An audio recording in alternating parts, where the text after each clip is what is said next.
Qo'ng'irog'i janiblar albatta aytiladi. Oldin bitta duo qilamiz. Yangi aka. O yangi aka keling. Yangi aka keling.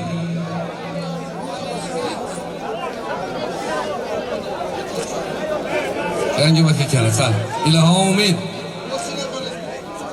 Allah Taala egamni o'ziga behisob va beadad shukrlar bo'lsin. Shukronalar, hamd va sanolar bo'lsin. Mana shu baxtli kunlarga yetkazganiga.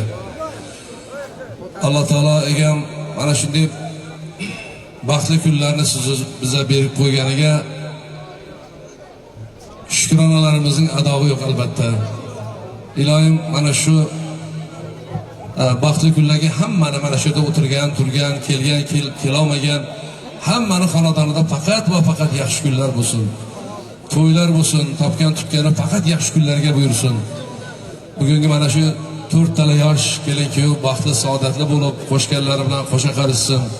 Sunnat bo'lgan Og'abekjon ukamizni ham umrlari uzoq bo'lsin.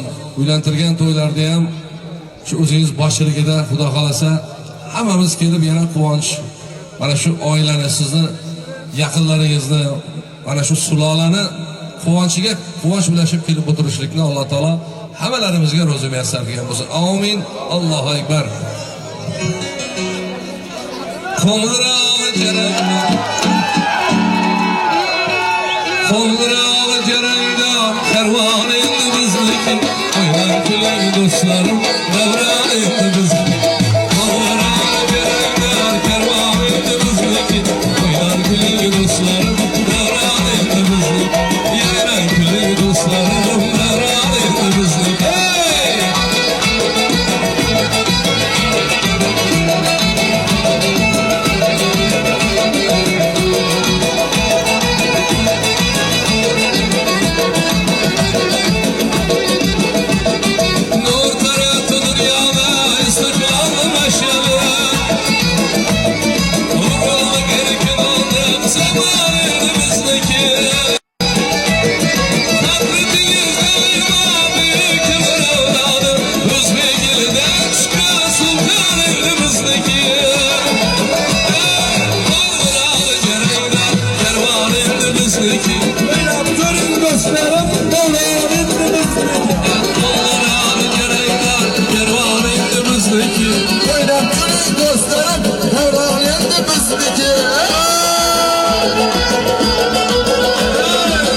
Yayran kuling do'stlarim, davron endi bizniki.